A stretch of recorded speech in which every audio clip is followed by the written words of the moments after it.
What's up, wrestling fans, trading card collectors? Welcome to another episode of Wrestling with Cards Live, and another episode where we have a great guest. I don't know why it's taken me so long to get him on the show, but let's go ahead and get Gary. Or, you know what? I know that's your name, but I just continually, when I'm referencing you and someone like, have you seen the cards that this guy has done? Or what is this guy's store? I'm like, oh yeah, Joypadlad. Like, that's just the name that's stuck. But we got all the gimmicks. We got the trading card autograph. We've got the stickers, video games behind me. What else do we have? I have my gimmicks back here. You can see pretty much most of my office room. I did a YouTube tour of it just a couple days ago. So if anyone wants to check that out, the channel is at Joypadlad with the new handles they have on Twitter, on YouTube. I mean, so and you can find that. Correct me if I'm wrong. I believe you can find that off of your website, correct? Yeah, there's links. I already have your website in the show notes, so everybody can check out. And is that probably the best way to get to everything you're doing? Is yeah, to check that's out the best way. Links to everything is at the bottom of the page on joypadlad.com. All right, so I'm going to lay out here. First-time guests, we always have to get the origin story. So let everybody know it doesn't have to be wrestling cards, doesn't have to be video games. It could be anything. When did you start collecting anything? When I first started collecting anything wrestling, probably would have to be the toys, which I didn't get till way later. The bone crunching toys is what I had a ton of. I still have like almost all of them and like all the weapons and everything. And I had like the ultimate fig fed. Me and my brother had to split it up. We had I was WCW, of course, and he was WWF. And we started off, we just like laid them all out because first we would share them, and then it would get annoying because like all of the belts I had on different guys, he would move them to his guys, and it was just dumb. So I was like, okay, it was like a real life territory where people are holding the belt hostage. Yeah, so we did a roster split before they ever did that on TV. So we had our own roster split in the Fig Fed, and then he was WWF, I was WCW, and they didn't have all the WCW belts back then, so I had to like use some ECW ones like in combination with it and just pretend they were WCW belts. But we would do like a random drawing, and our way was to do it was we had them all laid out behind us, and we just throw like one of the belts behind us, and whoever it landed on, that's who we got. And then later on, we would do like a draft where we actually picked, and like all the top guys that always went first was the Click, because that was like our favorite guy. Of course. Like his two favorite were always Triple H and Shawn Michaels, and mine were Scott Hall and Kevin Nash. So typically that's how it would come out. I would get Hall and Nash, and he would have Triple H and Shawn Michaels. And then we would do trades here and there. So that's how I started. And we still have almost all of those and a lot of customs as well.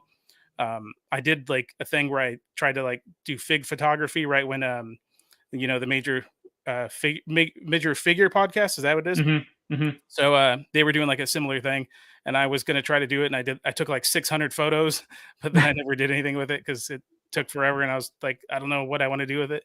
I was going to do like maybe voiceover and like just show the pictures, like kind of like like when they would have the pay-per-views, and then the next night they would show you like they put the stills up. Yeah. Mm-hmm. I was kind of going to do something like that, but I never did it.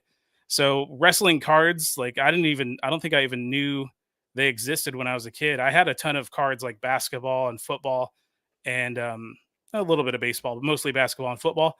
And I don't remember ever having a wrestling card or knowing they existed until the Fleer 2002, was it Raw versus SmackDown or something set like that? I think it was. Yeah. There was a couple. There were 2002. There were several different ones. Was Royal Rumble the first one, or was that the first one? I don't remember. Like from a calendar release perspective, I'm not sure. Because that's the first one I remember, and I only bought like one box of it. And before that, Raw Deal was the first WWF cards I ever had, or any wrestling cards. Which a lot of people don't talk about, other than Tony, if you're talking about wrestling cards. So that's interesting that was one of your first forays into it. That was, I mean. Now that I think of it, I probably had some of the Nitro cards a little bit before that. Like the TCG game Nitro? No, well, I did get that. That came later, I think. But the the Pops? Yeah, because I remember like they had those little pop-up cards or whatever. Mm-hmm. Yep. And then they had the sticker ones, and I remember having some of those. So that was probably my first. But those didn't survive. I don't have any of those left. But I do have my first ever WWF card, though, I guess you could say, even though it came in a deck, with 60 other cards or whatever. It's Chris Jericho from the original series. And I didn't even know it was coming because back then I didn't have a computer, even though it was like 2000. A lot of people were starting to get on the internet. It wasn't till the end of the year 2000 that I finally had a computer at home. but I went to the local card shop that we'd always go to, like because we played Magic the Gathering and the Pokemon card game as well. And I was like, what, they have a WWF card game? That's cool. So I'm pretty sure from what I remember, me, my brother, and his friend were there. I got Chris Jericho, of course, one of my favorite wrestlers all time, number 2 favorite. And he got Triple H, one of his favorites. And then his friend got The Undertaker, which was like his favorite wrestler. So we had all those. And then I got a ton of those after that and kind of took a break for a while. And then a couple years ago, I started buying like booster and starter deck boxes. And the prices weren't that bad. It was before everything went crazy.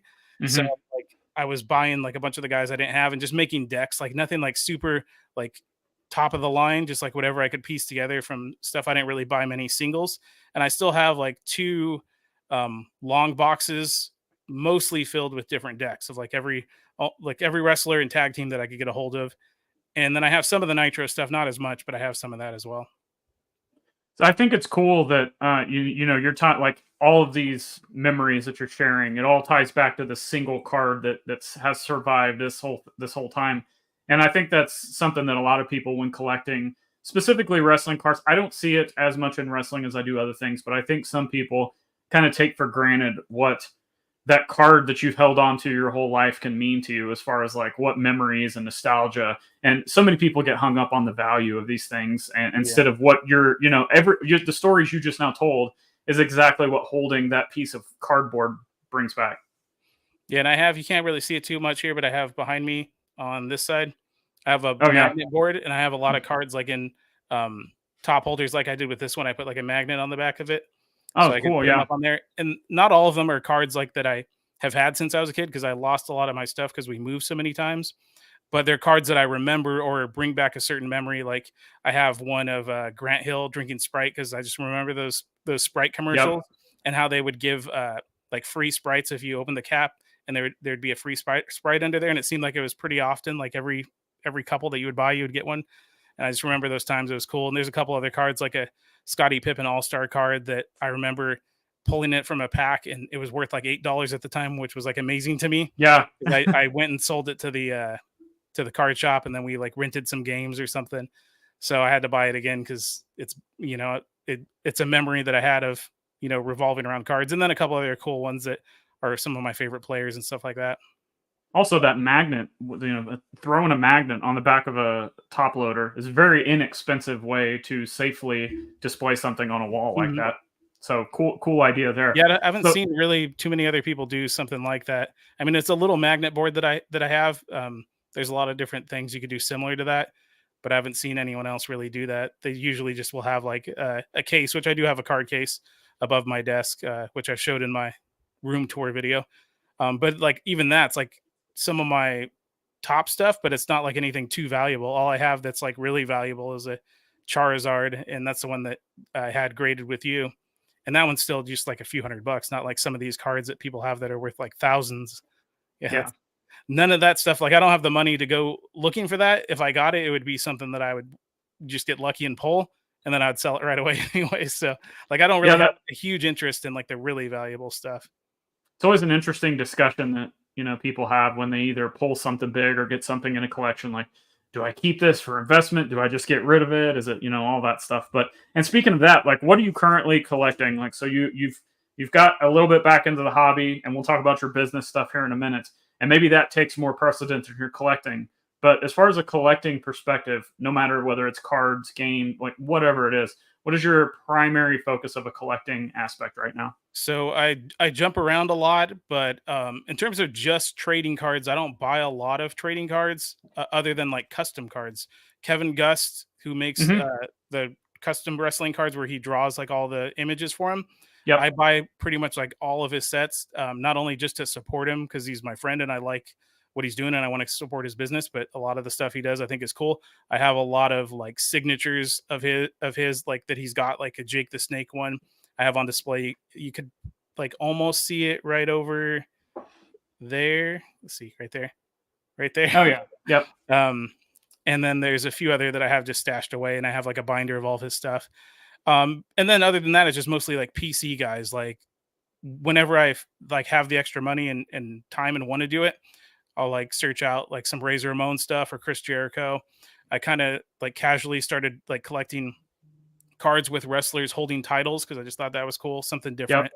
And then not much else. Some like sports, like some of my favorite players like Deion Sanders and Ken Griffey Jr.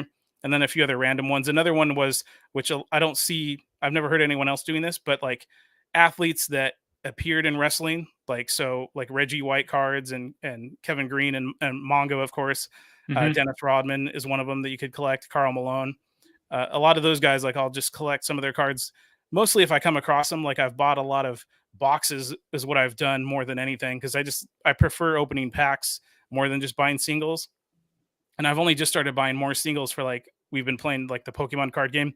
So the packs, you don't really get much like good in terms of value or like that you can really play with. It's pretty like once you start getting a lot of cards, you got to start like buying singles to get the cards you actually want for your decks. So for that, I've been buying singles. For everything else, like before the prices went crazy, I was buying like a lot of boxes of stuff. Like I bought a box of the Nitro card game and we opened all those.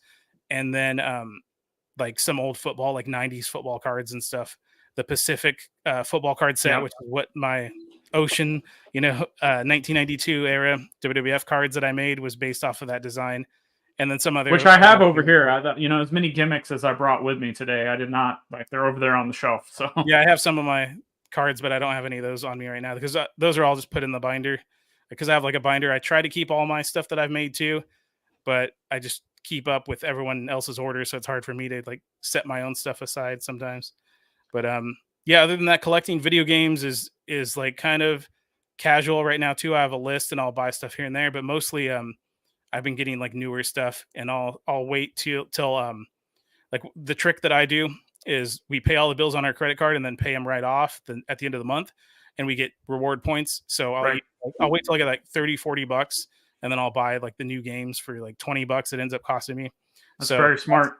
That's what I've been doing with that. And in terms of, like I said, any other collecting has been cards, and it's mostly just been Pokemon lately, other than buying whatever Kevin Gus released.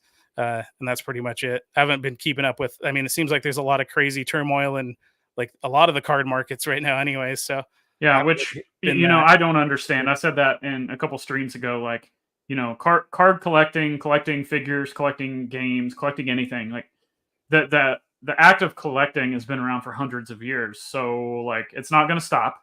There's the people that keep saying the hobby's dead and all, like, no, it's not. Like, sure, you might not be able to go open retail, but you just described, and let's just go here right immediately because I wanted to bring it up. You brought up a couple talking points, but we'll go with this one first. You talked about different ways of collecting. I've also been in like flying the flag and ambassador for find different ways to collect. Like if you want to set collect, if you want to do the grading registry, sure. If you want to go for super high end, that's cool. But everything you talked about, like people who are involved in wrestling but are in sports category, or the people holding titles. And there's like I can't remember the guy's name, but there's a guy that collects only cards that have a referee in the background. Yeah. So there's like all these different styles to collect that it's like endless fun and endless chases essentially. But yet people want to get hung up on all values and card companies and who's got the license and blah blah blah. Like I get so sick of hearing. Again, we talked before we got on here. That stuff has its place and it's very informative for people. But I'm more interested in diving into this. So like, why do you think that people are not as much as far as like finding their own path of collecting and instead focusing on more of this mainstream stuff, that more of that herd mentality, so to speak? I think it's just because like you and like a lot of the other people that have been in the hobby, the wrestling card hobby specifically, for like the longest time, and they all know each other and they all know the products. You've seen the same thing. There was like a huge influx of like a lot of new collectors that didn't collect wrestling before and collect other cards, or maybe they were wrestling fans, never got into cards, or maybe they used to collect wrestling cards and got back into it. And a lot of it is just, I don't know, to me, when I bought cards when I was younger, it made sense because it was cheaper. Now it's like, it's so much money just to buy sealed product. So a lot of these people, from what I can tell, are just investing a ton of money just to get into the hobby. And so their focus is, do I get a return on my investment? And like you said before, you're paying partly for the entertainment, but a lot of people don't look at it that way. They want to buy it and they want to get their money back and then some. And so a lot of people, their main focus is just what can I get out of it monetarily, because they've put so much money into it. And some people can afford it, some people can't. Some people are like maxing out credit cards doing it. Some people are getting in over their head. It's basically like a gambling mentality. And that's what I've said before about how it's pretty bad in terms of gambling, because before it was like a gamble, but it was fun because you didn't invest too much money in buying a box or a pack. But now the prices just keep going up and up and up because everyone wants a piece of whatever profit you're going to make. It's going to be the manufacturers upping their prices because they want a piece of the action now that they see cards are getting more valuable. And then the vendors that are reselling it, they want more money for the cards. And then the graders, they want a bigger piece of it because they see that they're grading it and then they're making it more valuable. So everything just costs more money. So naturally, people that are investing a lot of money, that's all they're focused on, because a lot of them are getting into it. A lot of them that got into it during the pandemic, it was because they were getting, paid from the government to stay at home, basically. Yeah. A lot of people are like, well, let's reinvest this money and do something else with it and try to make some more money. So a lot of people got into it just as an investment. And maybe they do like cards and wrestling, but a lot of people just came into it focused on the monetary aspect of it. And that's why I haven't really got into it too much, because if I'm getting into it for as much as I'm going to spend, I would rather spend that money somewhere else. So if I'm going to buy it, I'm not going to really be happy. And that's the thing too, is like a lot of the newer guys and all that, I don't really follow wrestling as much as I used to. So I'm not really into a lot of the newer wrestlers. So that's another reason for me to not get into it. So for the average person, they have to be like really into the current product to be chasing their guys, like you with Karrion Kross, some other people with like Seth Rollins or Bryan Danielson, or some other ones that I've seen that people have had PCs of. Sure. But if you're just a guy that, used to like wrestling or kind of likes it, and there's not much for you to get out of the current product other than try to make some money. So I think a lot of people are trying to do that. And maybe they just don't care about collecting like the older cards. It's just, there's just been like a combination, like a collision of like different kinds of people coming into the hobby. And that's why it's a lot different than it used to be, because it was more about collecting before, in cards in general, I think, because the prices used to be a lot more affordable and made sense. And now it doesn't really make that much sense for most of the products. So that's all people are thinking about is how much did I put into this? What did I get out of it? And yeah, and trying to get that. I just don't understand, like, if, like, let's take your example, and let's say people are underwater on stuff. I get how that could like leave a bad taste in their mouth, so to speak. But you would also think that if they had any interest at all in collecting the cards, they'd find a way to start having more fun and be like, you know what, I opened this was a form of entertainment. I took a huge loss, took a bath, but hey, let's see what I can make out of this. Let's have some fun. Let's try a new PC because this person has a cool character. Like, I don't understand why people are not kind of, I guess, going that route as opposed to just washing their hands of it. The only thing I could think of is like a lot of people like sports betting, like addicts. A lot of them don't have fun watching the game unless they're betting on it. So that's kind of my take on it. These people that are really focused on, basically the gambling aspect of it, that's why they're interested in it. And if there's nothing else going on, then there's no interest in it. I'm not saying that's everyone, but I think that's right, a lot of people. And that's why they're not getting into, the purest collector, side of things. I think a lot of them just got into it because it was a fun gamble. It's fun. And like, maybe they do like wrestling to some degree, but not enough to, spend however much on a box and then hope they get their guys, or go search out singles, which a lot of times for every product, just waiting on the singles is the better investment. But yeah, that's what I do every single time. I think it's just, there's just been different types of people mixing into the hobby all at once. And that's why you have all these cliques and factions and everyone like not agreeing with each other, old school versus new school and all that. It's just how it is. A lot of people aren't going to collect the same way that the older collectors collect, because that's not why they got into it. And just like I said, with like sports betting, a lot of people can't even enjoy sports unless they're betting on it. So if you take that aspect away from them, they're going to do something else. They're going to go bet. They're going to go to the casino or something. So I think that's the reason why you have some people that don't just find a lane and then just become like a classic collector, because that's not anything they were interested before. They just got into it because, just like with retro games, a lot of people didn't really get into retro games until the prices started going up a lot, and they're like, oh, I can make some money off of this. Yeah. And then if they can't make money off of it, they move on and sell their whole collection. Their whole collection that was like the most important thing to them. Like you see like these YouTube videos, I have like every Nintendo game ever, and then they're like, oh, I'm selling it off all now. So I think there's a lot of those same kinds of people in wrestling cards now. And it's something that hasn't been the thing really ever, because it's been mostly sports cards that people really got heavily into.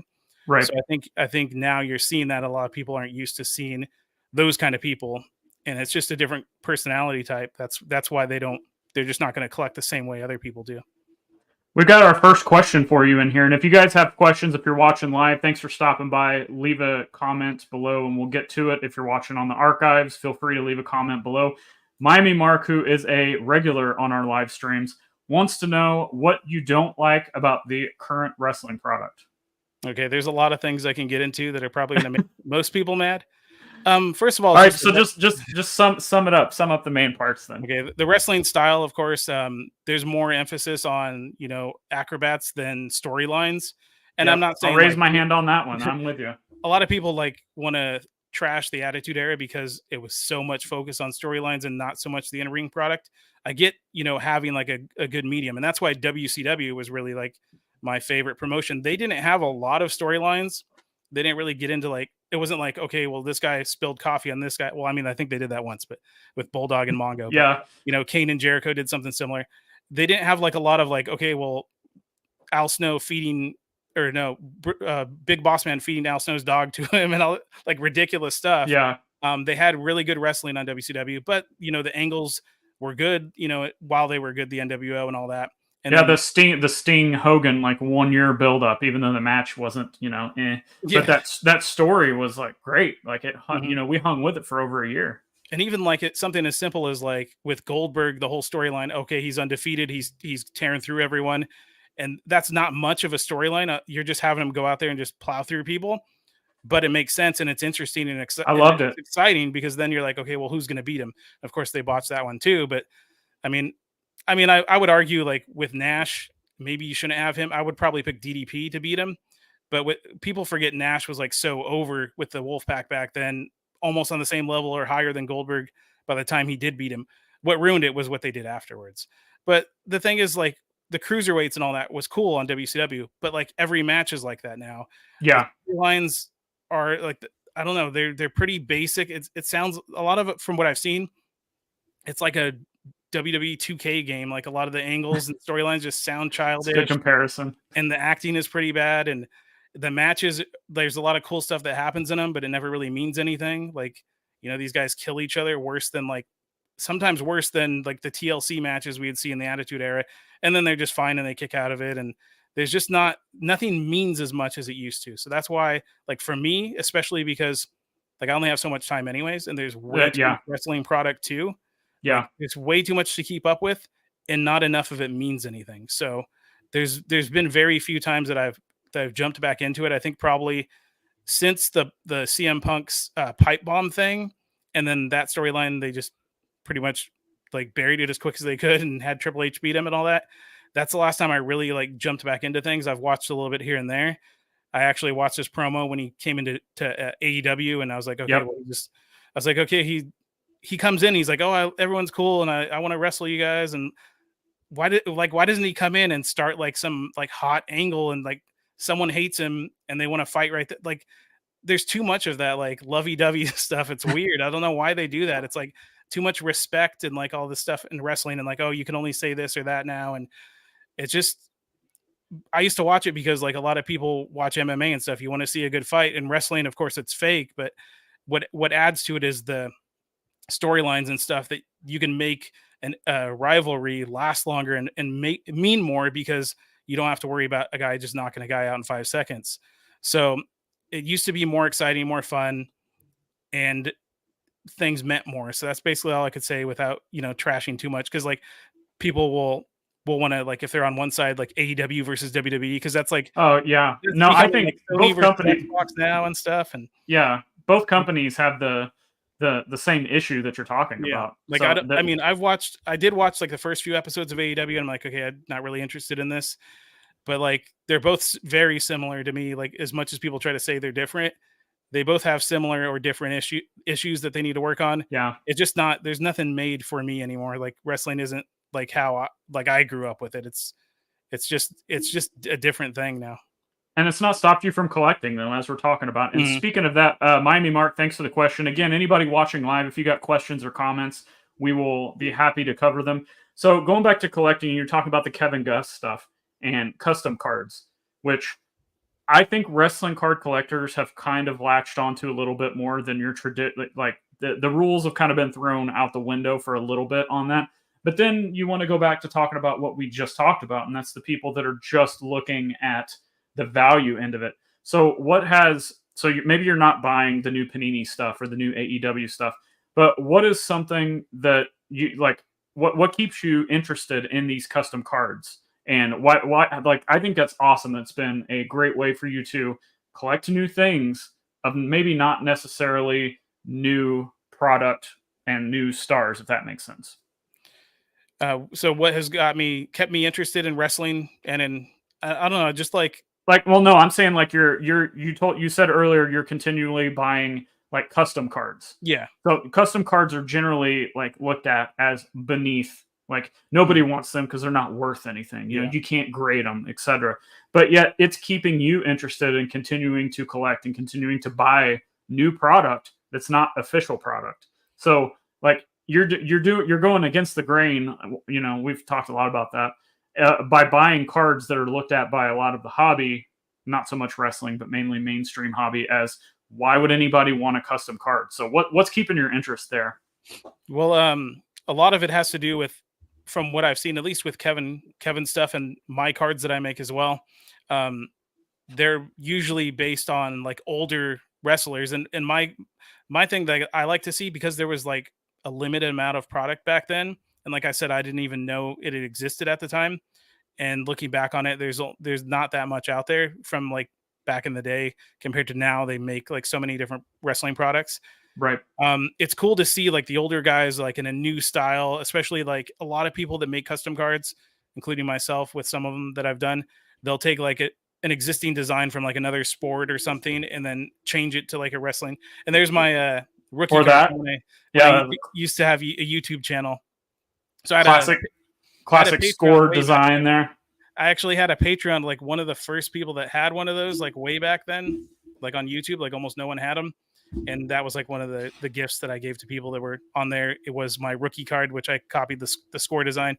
That's probably the first, like, I mean, not the first custom card or any card that I've made, but the first one that I kind of copied a design and adapted it.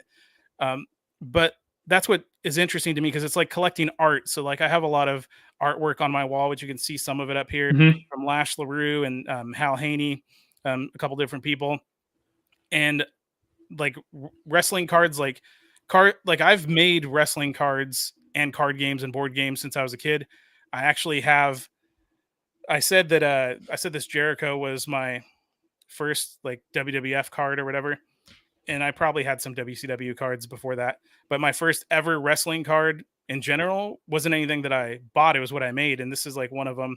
And this is, I used to cut pictures out of magazines. I'll get it a little bit closer if I can. There you go. Yep. That looks great. So, I used to cut pictures out of magazines, and then I used a Magic the Gathering card to like make a stencil, and I just traced them, and then I wrote all the info, and I made a game out of it. And that was before I bought any wrestling cards. And I didn't have a computer. I couldn't play, like, I didn't even know at the time what like wrestling sim games they had.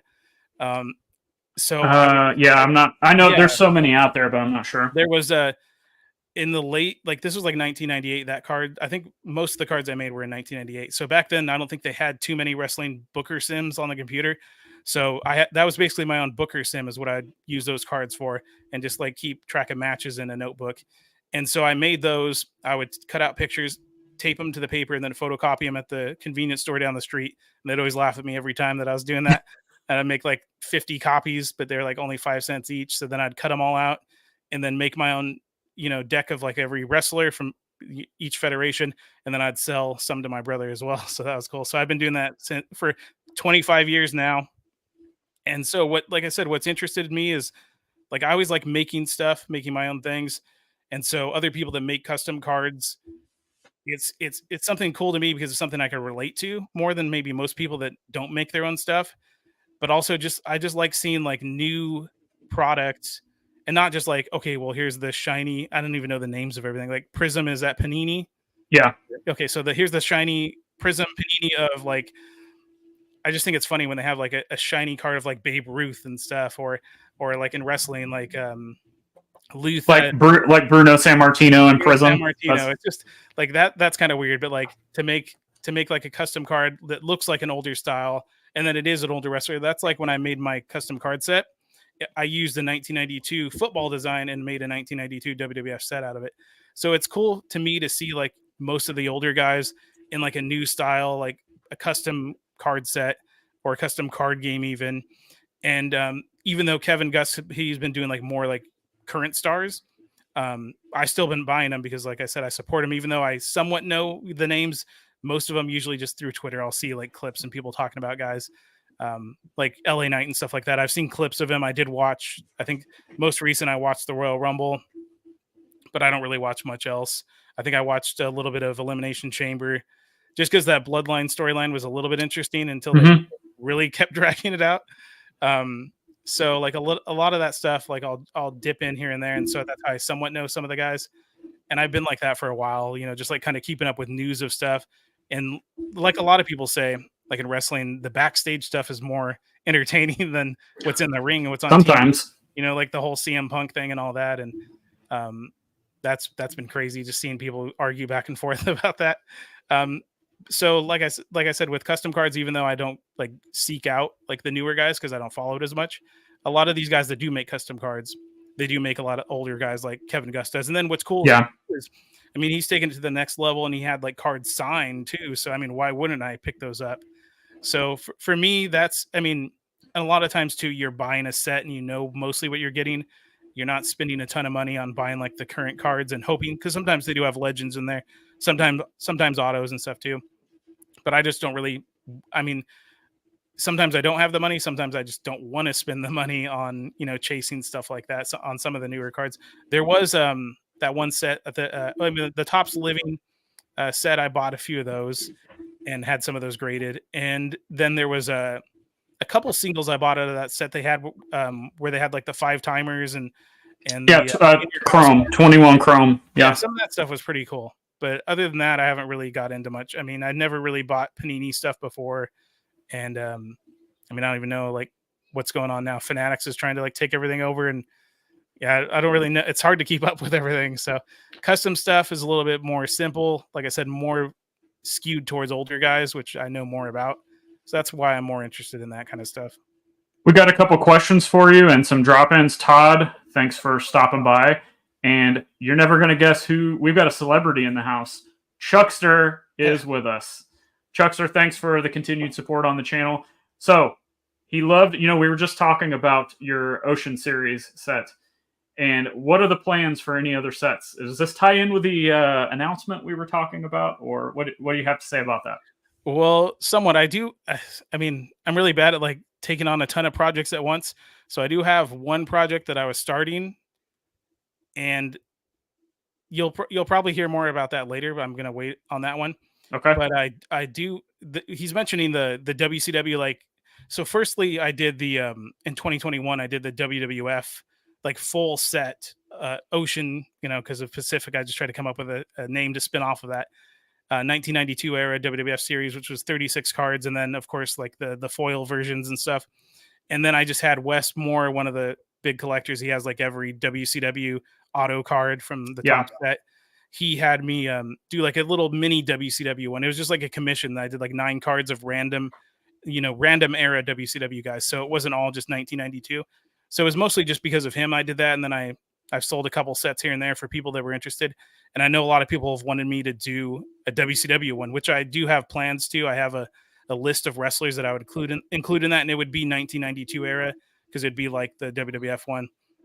I just haven't got to it. I took like a long break from making cards because it was kind of like when I released them, it was like right when a lot of people were getting back into cards. So there was a lot of people that were hating on custom cards, and then a lot of people. We just talked about it. Yeah, so I was like, I just don't want to deal with people like harassing me about it.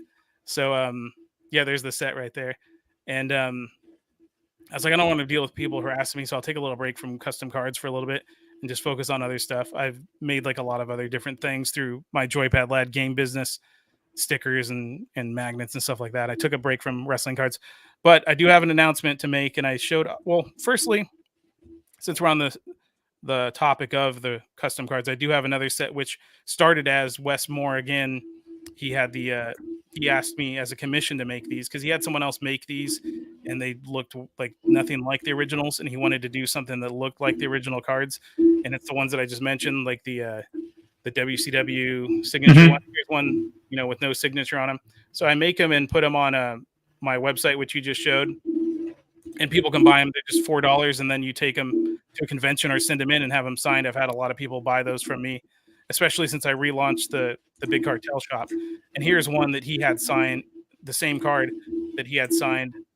I'll show you once you get back on full screen. But yeah, there's the set right there. I just sorted them by year, like when I first started doing them last year. So everyone that I did last year is in that set. And then everyone that I've done this year is in the next set. And I'll keep adding them on there. I don't have all the pictures on there because it costs extra money to add more pictures. But there is a link there to Crazy Card Collector's website, and he has them all archived on there. But here's one signed by Jeff Jarrett that Wes got. I had to buy it back from him, but I just did credit. So the next year it didn't cost him as much for more customs.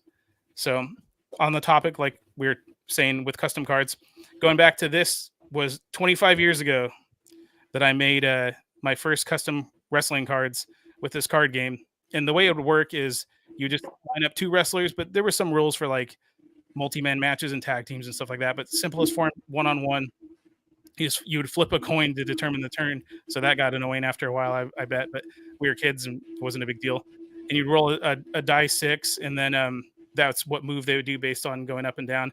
If they landed on their finisher, the opponent had to have like 20 HP or less to do it. Otherwise, it would be like a pin attempt. Some moves would give you like a pin attempt too as well. But the reason I brought up that one is because now for the 25th anniversary of that card set, I figured I have another idea for a card set I want to do, but I'm going to put that on hold because I'm going to make a full new set of my card game. And here's like the first beta test card of Kevin Nash. Awesome. Let me just take it out so you can see it better. So there's the one I just made last night, and it's similar setup. A little bit has changed. And so there's the back right here.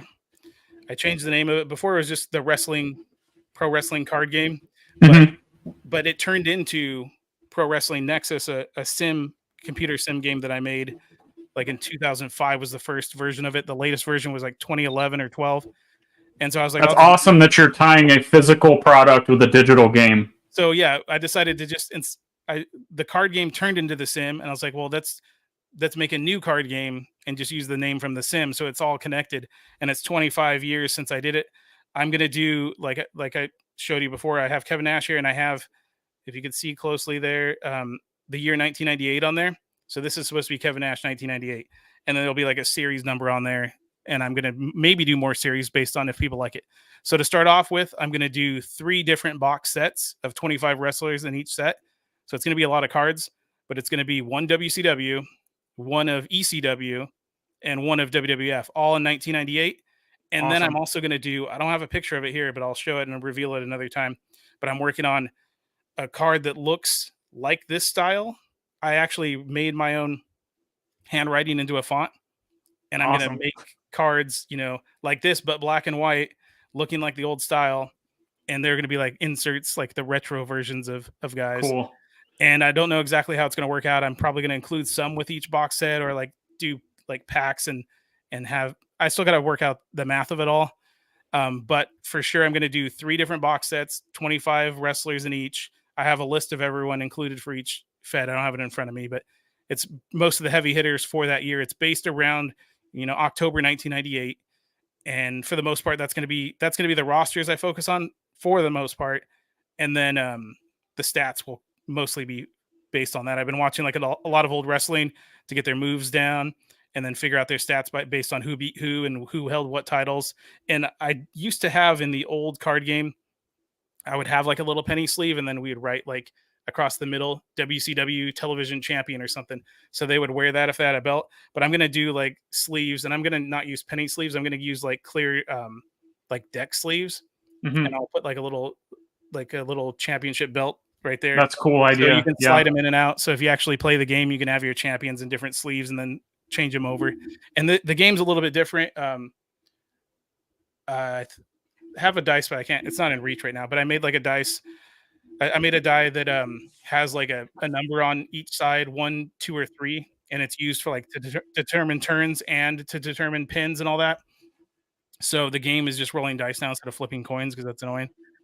So it plays pretty similar, but there's like a lot of different bonuses like the holds and pins, and then also like there's a feature I'm working on, seeing if it makes sense, where they get like an automatic extra turn on certain moves, like a setup move. Play testing it kind of to try to see if it makes sense, but so far it's been working pretty good. But yeah, that was my big announcement I wanted to make, because I'm hoping to release it. I mean, I was thinking maybe closer towards the end of the month, but it's going to take a long time. So by the end of the year, I want to, because it's 25 years since I made these cards. I looked back at old wrestling magazines, and a lot of the pictures from my old cards match up to, around the end of summer, beginning of fall of 98. I don't have all my old cards still. I have like maybe some from like the 4th and the 7th set. And I know I did obviously more before that and some after that. I think I did all the way to 9 sets, but we've got some other comments coming in here. Brian, all about vintage video games. He doesn't own anything newer than PS1. However, trading cards are different. 1990 Pro Set doesn't hold a candle to current day cards, which is a bold statement. It's straight up gambling now, which is what you said. Yeah, that's cool. I mean, I have like a lot of older stuff and newer video games as well, but like I'm not going to hate on not having anything newer than PS1. I'd say maybe PS2, there's some good stuff on there. I think you need to just bump up to one more generation of games. Then I think you're good.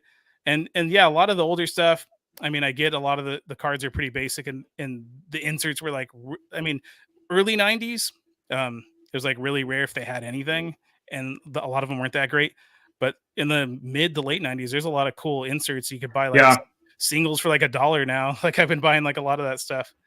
But Todd's here with basically like, commenting what we talked about earlier. The thing about current wrestling, specifically WWE, is that my heels don't get away with enough hijinks, so to say. Seems like it's all about the baby faces, which like WWE's always kind of been that way. And I will kind of pile on with his comment here that I don't think the heels can do heel things because it's not politically correct, or they're going to get, they have so many corporate sponsors, they can't say and do certain things, and they can't get real heat. They can't get people to hate them. So all they have is like cool heels.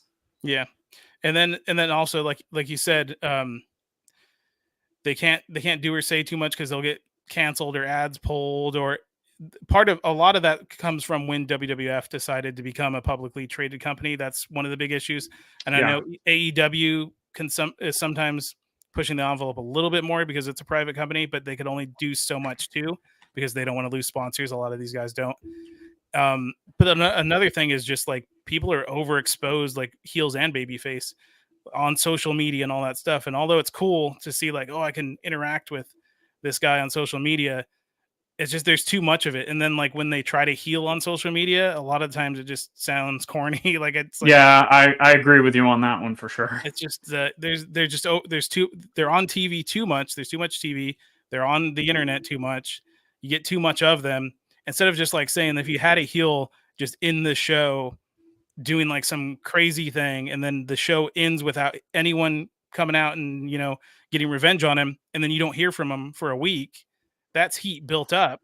But now there's just so much of like, okay, well now this guy's got to get back at him, and they're going to do this, and this guy's going to burn him on social media and get back. Like there's not heat. When they do have heat, it's not allowed to just simmer. Like they just kind of like people's attention span too is nothing anymore.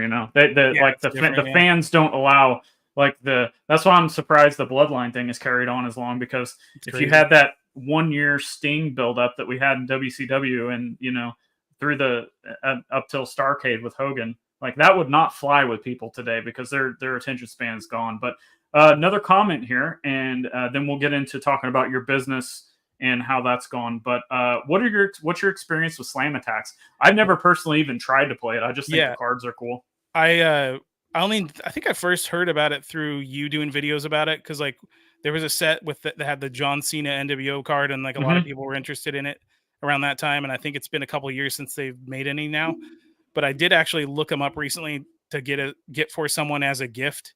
But I've never played it. But I did look up videos on how to play it. It looks like it's just like, and I've never played like Top Trumps or whatever it's called either. But it seems like it's a similar thing. It's just like you lay out your wrestlers, and then both people pick one of their wrestlers. You know, they have them face down, they flip them over, and okay, who has the higher attack? Like, is their attack higher than their defense? Then they beat him, and then you have a winner and loser pile. It's pretty basic. So that's like a card game you play against someone. Raw Deal is a card game you play against someone you're trying to win. You have a strategy. My game that I made was a Booker Sim as a card game. Like, so you're the point of it is to like not control anything the wrestlers do. I didn't want you to be able to do that, because I want it to be like I had a match when I was testing recently. I did a couple different ones. I had Scott Hall versus Scott Steiner, and for the most part, Scott Hall was winning most of them. Then I tried Booker T versus Chris Benoit, because I was like, well, they had their matches back and forth all the time on WCW, and their stats in my game are pretty similar. And there were some crazy matches. There's one where Chris Benoit made him tap to the crossface with 1 HP left, like, and he got Booker T down to 0, and he had 1 HP left. So it was pretty accurate to like a real match. So that was my point of it, to try to make it where you can book your own federation basically through cards. Especially back then when I made it, there wasn't a lot of options to do that. Maybe you had a Fig Fed or something, but there was no Booker games really. I mean, there was probably something very primitive on PC, but a lot of people weren't playing it back then. Other than that, you had E-Feds, and that's not the same, because you're controlling your own guy. You're trying to win. You're not just like booking guys against each other. You could like write out storylines and write out stuff, but it's not like a game of chance where it's like, okay, I'm going to put these two wrestlers together and see what happens.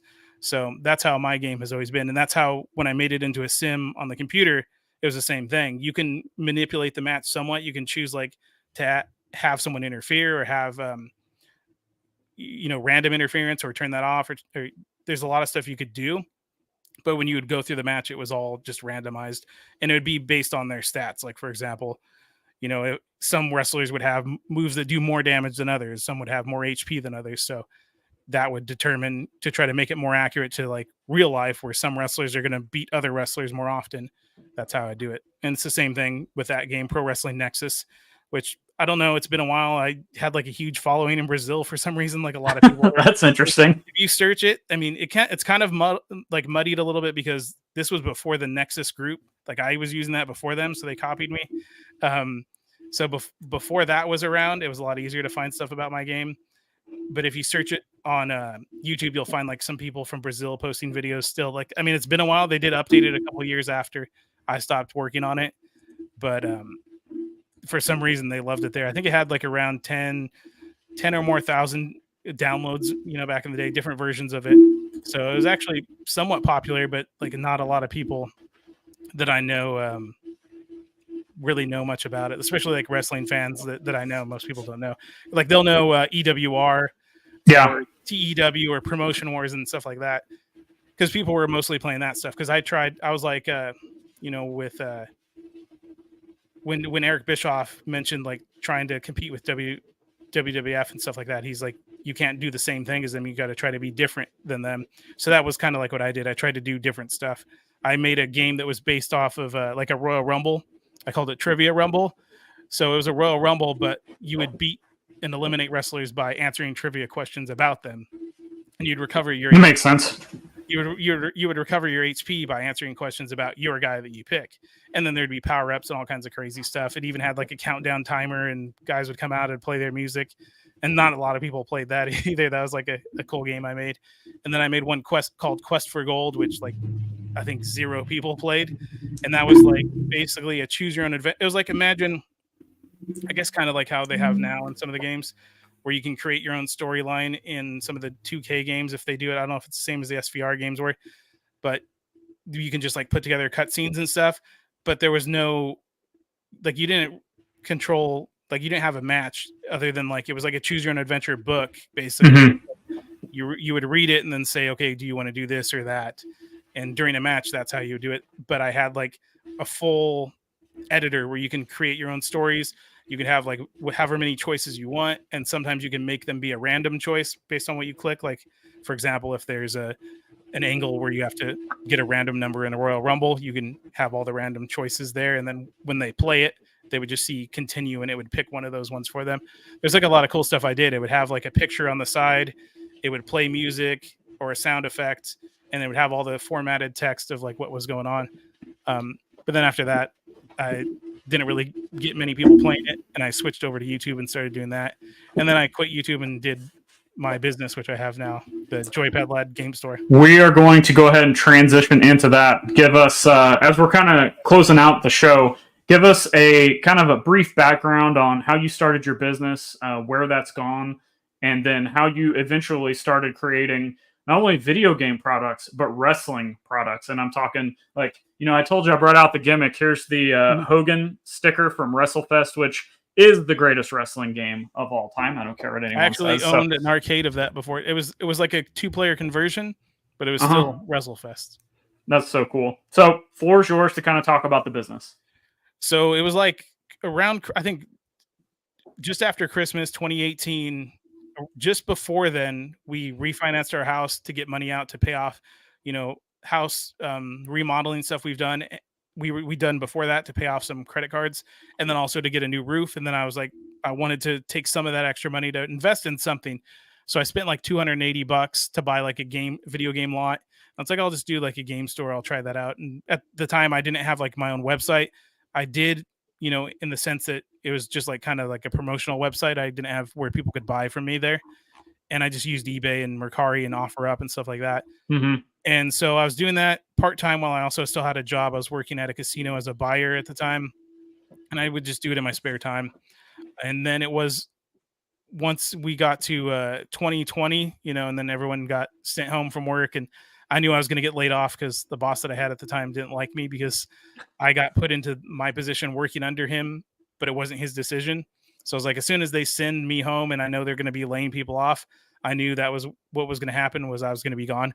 So we were living in California at the time, and I made the plans because I didn't know how long things were going to be and how much money we were going to have and all that to be able to pay the mortgage and everything. So I decided to move to Nevada, where my mom and stepdad live, and they had an extra house that was an investment. So we just rented from them for a while. We rented out our house just to cover the mortgage, and we were there a couple of years. And since then I've exclusively just done the game shop, and then I've also done, you know, I started selling custom cards and stickers and magnets and all that on Etsy as well. But I have like some wholesale accounts, like you can see the blankets there that I get from BioWorld. It's been tough, like, since everyone really got into video games, for me to go hunting and get stuff like I used to. Like one time I had like 7 GameCube bundles for sale, and like I haven't had one forever. It's hard for me to do that, especially now because my wife is working nights. I do my business during the day while I also homeschool 2 kids. And then by the time she wakes up for dinner, basically, and then she goes to work a couple hours later, like especially now, we moved to Texas after 2 years. I skipped over that part. So we live near Houston now. Like I don't really have family here and know people too well. Like I don't like doing that anyways, like to dump the kids off somewhere so I can go hunting for games. Cause it used to be a lot easier with OfferUp before, because people were just unloading stuff, and that's how I got a lot of my stuff. And then even like big bundles of stuff that may need like repairs, I could get on like Mercari and just spend the time and then piece it out. But like all that stuff is overpriced now. It's hard to even get that kind of stuff. I agree. Yep. So I do have some people that trade stuff into me, and then I have a few places I could look to sometimes get a game here or there, or sometimes I'll just take something out of my collection and sell it. So it's been hard, you know, the last probably year or two now to really have a lot of good stuff, like in terms of retro games on my website. I've considered like changing up some things, like I did get those wholesale accounts to buy like merchandise to try to sell more of that.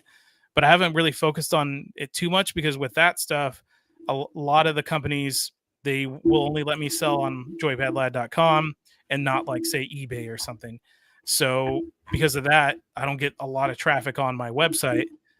And I don't really want to spend a bunch of money. I don't really have a bunch of money for like advertisement anyway. So I'm kind of like in limbo now. That's why I've been mostly focusing on Etsy, because I've been selling a ton of like video game stickers and magnets and stuff like the last really like year, and I think like 13 months that I started doing it serious, and like every week releasing a new sticker set.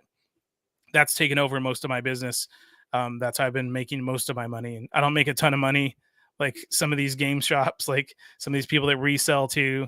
Like I just make a few $100 a week if I'm lucky, and it's enough where we can both work. But then I'm home full time with the kids, and I'm doing homeschool, and they're being raised right, and we're not like dumping them on someone else. Right. And, so I'm just doing it as long as I can. I'm just hoping it will it'll last, forever. Probably not, but at least for long enough till they're grown. But we'll see how it goes. That's why I do a lot of different stuff. Like one of my biggest like personality traits is I'm really good at like overworking myself for minimal results. So that's what I've been doing, is just like I have a game shop, I have eBay, I have Mercari, I have OfferUp, I have Etsy, I have the card store. Hey, I always say it's good to have 10 plates spinning, so when 2 of them drop, you still got something spinning. There you go. Yeah, like I always like try to explain it like water flowing. Like it's always going to find a way. If you block it one way, it's going to go somewhere else. So that's what I just do. Like if something's not working, I'll just focus my attention more towards something else. So that's what I've been doing. Yeah, and if you're not trying stuff, you're never going to know what's going to work anyway. And yeah, exactly. Like your example is like people. I think people need to change. Gary Vee said this. People need to change the way that they define success. It's not all about things and possessions, and it's not all about money and what you're driving. It's about like your quality of life. So you running a business, even though you say that it's not doing maybe as well as it used to do because you're not able to find certain things, you're finding a way to continue to provide and live this, life that you're wanting to live. And to me, that's success.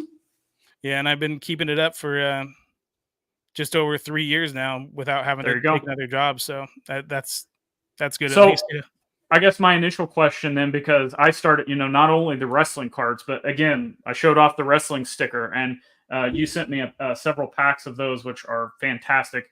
How has the injection in wrestling product, be it cards, stickers, anything like that, has it boosted have you seen a boost in the sales and the traffic? Or has it just kind of been lumped in with all the other stickers and stuff like that you've been doing? So one thing I'll say first is, because I know we discussed maybe talking about this on the show, but we haven't brought it up, but I think it fits here in terms of like retro game market versus like trading card or custom. Yeah. And if you want to go ahead and tackle that too. I want to hit that first because sure, let's go. So my question that I wanted for everybody watching, I had talked to Gary about this kind of offline. And that's the parallels between collecting wrestling cards and collecting games. And because I can guarantee you there are parallels, and we're going to lay out and let him answer those. And we already answered some, but go ahead. So, firstly, there's a couple funny things. Like, for example, a top loader is different in video games compared to cards. Top loader, when you're talking about video games, is the original Nintendo system with the games that go in the top. So that's one thing that could be confused between the two. Another thing is grading. Like most gamers hate grading games, and I can mostly agree with them. Like I don't think there's any purpose to like grade a loose cart. Like what is the point of that? And people do that. Or like a modern game that you can get 10 million of and it's sealed, and like I don't understand that. But like an old game, because a lot of people collect old sealed or complete in box games. Yeah, like the two that I have here, the Super Famicom. It's the only FMW game ever produced. Like, oh, cool. Like I didn't even know they had one. Yeah, Onita is on it, and like it's got exploding matches in it. It's terrible. It's a terrible game. It's like it's a 2D fighting game. There's like no wrestling involved in it at all. But I was like, oh, FMW's got a game. I've got to have it. But yeah, there's a lot of people that will collect, and way before like grading got into gaming, a lot of people will collect complete in box or even sealed games. Like if you're going to do that, like I don't see any reason like not to grade it. Why wouldn't you? Because you're going to keep it sealed. You're going to keep it put away. It's a collector's item anyways. What I don't get so much is like grading like the open games or loose games, or especially, like I said, the loose cartridges. But And that's just my opinion. In terms of like the average gamer, a lot of them like don't like any grading at all. They think it's dumb because they're like, well, you can't play the game if it's graded. And it makes sense because a card doesn't lose any of its features basically when it's graded in a slab, other than it's harder to put it into a sleeve. You have to get a special sleeve, but you can still look at the front of it. You can still look at the back of it. And that's basically all you do with a card. So with a game, you can't play it. Of course, obviously it loses a feature. So that makes sense. So I understand that. So that's some of the differences there. There is also, I mean, there's parallels because there has been a lot of people getting into retro games to make money the same way they've been getting into cards in general, not just wrestling cards. And then people wanting to get the best looking game and grade it and flip it. So there's a lot of that, but there is a lot more differences as well, especially the attitudes of people. In some ways, there's some similarities, like I mentioned before, just really quick. Sony versus Xbox, like gamers are crazy, like, oh, which you got to pick a side now, and then now wrestling's getting the same, AEW or WWE, and you can't just watch all of wrestling. What are you, a monster? Like, you can't play every video game system. What's wrong with you?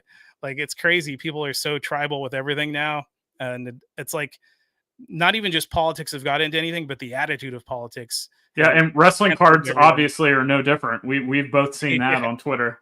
So you got like the brands too. That's the thing. It's like, well, I'm all for this brand or that brand. Top sucks, Panini sucks, and like whatever. Like people will just, it's weird. It's like they work for them. It's like, I don't understand that. I mean, I get having a preference, but people get pretty crazy on it. And it's the same with video games and systems. And then like, what's the greatest game of all time? What's the greatest wrestling card product of all time? And people don't want to just like understand that opinions are opinions, and people get crazy. So there's a lot of similarities there. But one thing I did notice is, I mean, this is kind of similar too. I think homebrew games compared to like custom cards, homebrew games, they've been more accepted from what I've seen. Like most people don't like bootleg like copies of games like a repro. People don't like that, but a homebrew game, which is a new game, because of course, like people that aren't going to like you making a fake copy of a real card, just like they're not like you making a fake copy of a real video game.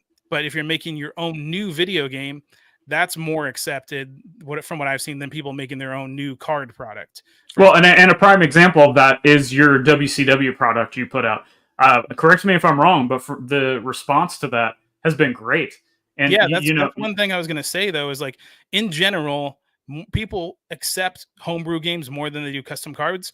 But in terms of spending money on stuff, like it's crazy to me, like how supportive people are that like of my stuff that I've made, and other people that make custom cards too in wrestling. Like in that niche group of like the wrestling card collectors that just love everything and they don't care if it's a custom card, they like it.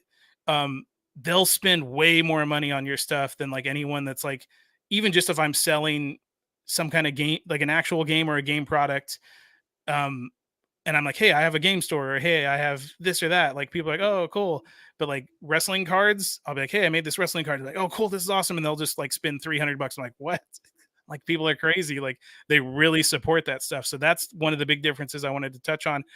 Every time when I first made the wrestling card set 2 years ago to the WCW auto ones, which I think are cool because it gives people something like that want to do something more with that set. You know, once you get to 109 or whatever it is, there's nothing else out there, but there's a lot of like key wrestlers that never had cards. And I don't just make WCW guys too. I've made some WWF ones, some NWA, Mid-South. And let me, I'll go. You can keep talking. I'm going to put that back on the screen. So, people want something new, similar to what they love and have collected. So they're like, oh, cool. Well, there was never a Jeff Jarrett card. So there's never a Shane Douglas card or a Ted DiBiase or the Demon. Like all those ones I showed there I purposely picked those ones because they're like some of the bigger names that never had one of those cards. Or if they did, they were never returned anyway. So no one ever had one of them.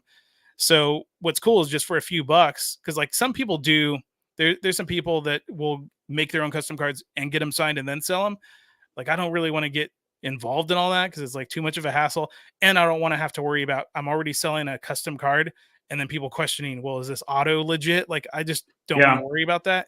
So I just sell the cards for a couple bucks. People buy them and then they go get them signed. And I've even had people that have slabbed some of them. I had a picture I shared a while back. This one guy that's been buying a lot of them from me, And there's a couple guys that will always say, okay, well, here's the list of guys I want now, and then I'll make them for them. Like, for example, the Eric Bischoff and the Kiss Demon one. I mean, almost all of them were commissioned, but Kiss Demon and Eric Bischoff were from this other guy. Wes was the one that requested the bulk of them, and then I started making some of them myself when I noticed different guys that weren't in the set that I wanted to add. But I had a couple other people ask me for some too. I had this one guy recently that just for whatever reason he wanted like only him to have a copy of it. So he's like, okay, can you do this but make it a 1 of 1?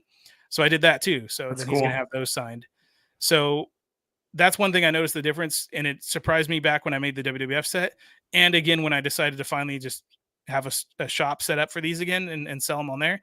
Like how many people are just willing to support you, like with high dollar amounts too. Like I mean, what I sell it's only $4 a card for those cards, but people will buy like 20 of them at a time and stuff like that, and it just surprises me because like when I sell a lot of stuff like eBay or Mercari or even on my website, it's usually just one-offs. And even on Etsy, maybe sometimes I'll have an order of a couple different sticker sets, but like people really support the custom wrestling cards within that tight little group. You know, there are people that don't like custom cards, like you said, especially like the people that collect really high-end stuff, but there's people that have like a lot of valuable stuff and they still like the custom cards too. It's just, I think what it is the reason I like it is like putting a different spin on like an older thing and making something maybe that never was made, you know, like a lot of those WCW guys on the Ocean set, like the 9-card set, never had a card of anything of any kind, you know. So that's one cool thing to do too. And I even have on that site, I made just the Packers for now. I was going to do more when I have time, but not a lot of people buy that stuff. But I did like a set of the Packers, just random players that were on the team that never had a card in that uniform. So I did it first as a gift for my brother, and then I haven't finished the Panthers one. I got to write the bios on the back of that one. Yeah, you never know who might the Packers team collector could be that could be right up their wheelhouse. Yeah, so that's why I like doing stuff like that, because it's kind of like a different spin on things or something that was never made before, making it myself. And I'm still always like I'm always like the biggest critic of anything I make. I don't even like to try to call it art. You know, I'm not like drawing anything or anything. It's graphic design and using images that I find or touch up or adjust or whatever. So like I'm always really bad at like archiving my stuff, but then like people show so much support for it. It's just surprising to me because of like how much I personally value what I make compared to what others do.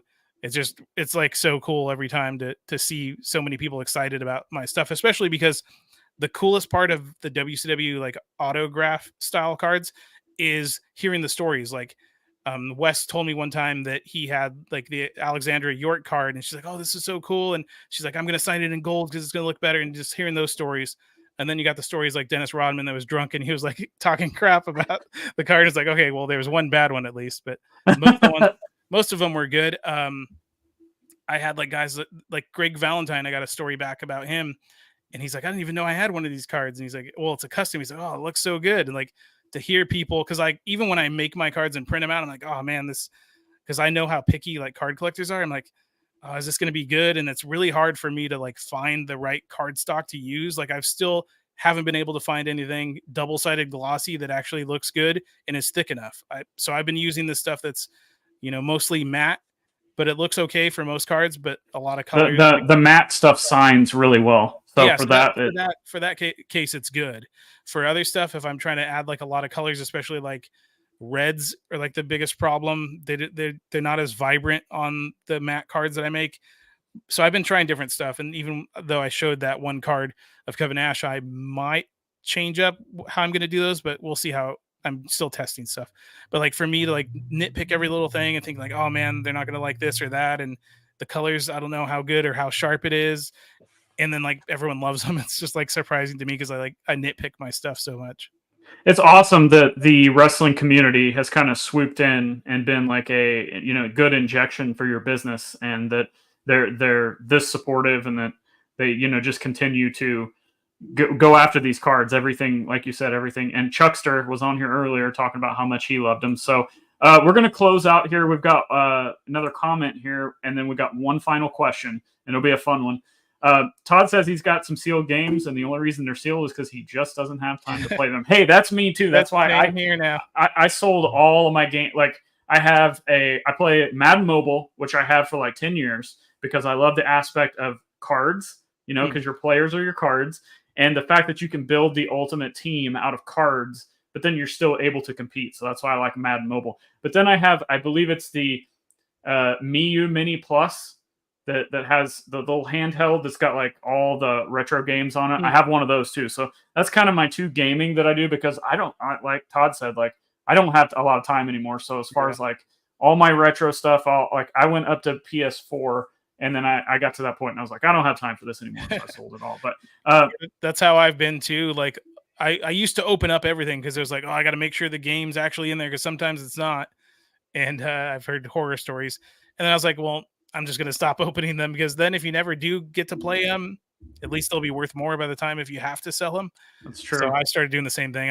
I make so much stuff. That's a lot of my time. And then, of course, with the kids and family and stuff, I don't have a lot of time to play games. But sometimes eventually, and as the kids are getting older, some of these games they'll be able to play that, they'll be old enough to play.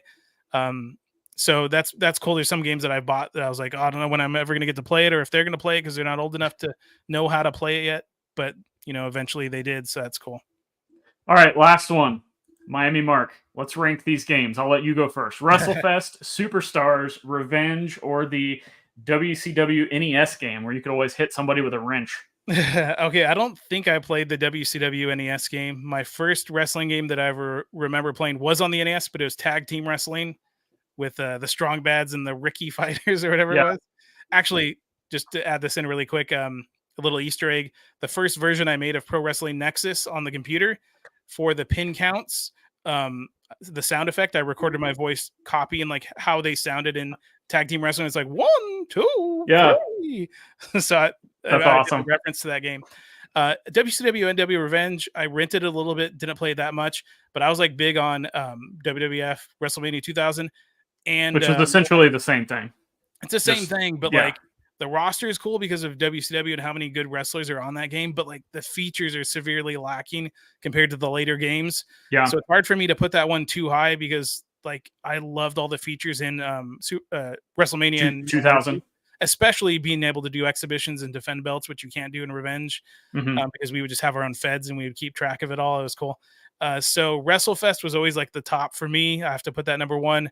Superstars is good, but WrestleFest was just awesome. And then Revenge, and then the WCW game I never played, so I'd have to put that last. Yeah, WrestleFest is, again, like I know a lot of people like Fire Pro Wrestling, and a lot of people like the 2K series, and it's to the point now. I'm sure you've seen the homebrew. Basically, No Mercy is essentially like what Revenge came before No Mercy. It's just No Mercy had all of those features like you were talking about, and they just built upon it. And there's some really cool homebrew stuff you can get now for your PC that have those sprites and those skins that you can mix and match and do all kinds of things with. But WrestleFest, clearly, we both love WrestleFest with the stickers that we got going on. I will say, like in terms of the stickers, the best seller, and this is actually one of the best selling sets in general. It's kind of died off a little bit, but WWF Superstars outsells WrestleFest by far. I don't know why. Like WrestleFest, hardly any people buy that set, but WWF Superstars, maybe because it has like Macho Man in it and stuff. It's starting to wear a little bit from the wash, but you can see the WrestleFest sticker that I got from Gary. Yeah. I've even had a friend, like some of the stickers he's put like on like his vehicle, and they last pretty good.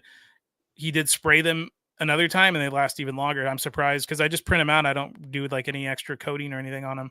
They work pretty good. Well, Gary, thanks for your time today. It was really cool doing something different, comparing video games, and there's all of these things outside of wrestling cards that I see, and I'm like, there's so much crossover. So I try to bring different people who can see the crossover and kind of work, have a foot in both lanes, so to speak, and can talk about this. So we've talked about the website, we've talked about the product. Oh, here we go. Yeah. Strong Bads versus the Mega Powers. Book it. Hey, there we go. That would be a good one. Gary, let everybody know where they can find you again. Links to your main website is below in the show notes. But anything else you want to say as we get out of here and let everybody know where they can find you? Yeah, I'll just I have cue cards that I could show. So this is the easiest way. Here is there it is. Here's my Gray Blur card shop. There's my Twitter handle and then the website. And the name from that, I don't know if people know, but my actual name is Gary Lee Blur. So Gary Gray Blur. So that's how I just came up with it, because I was trying to come up with a new brand. When I first started doing the cards, I was like, I was going to put Joypadlad on it, but I was like, no, I want to do something different, keep it separate. And so that's how I came up with that. And then all my Joypadlad links, you could find my Etsy shop there, and then joypadlad.com. There's links to there as well on the main website, and then my Twitter handle there. If you go on joypadlad.com, you use the code SAVE10 there, or if you use that same code on Etsy, you can get 10% off. And I don't think I have any discount codes in my card shop, but I do sales here and there. So just follow the Twitter for updates on different cards I'm making, and then sales on there. Thanks again for your time. Thanks for everybody stopping by in the live chat and, joining this live stream in the kind of middle of the afternoon. I know I always say that it's a little bit more, a little bit inconvenient, I guess, for people to possibly join in the middle of their workday or at the end of their workday instead of doing it late at night when people are available. But hey, we do what we do. So thank you guys for watching. Appreciate everyone that did show up, considering everything you said. Yeah. And Miami Mark, of course, he's always here. Yeah. All right. Thank you guys. We'll see you. Thanks.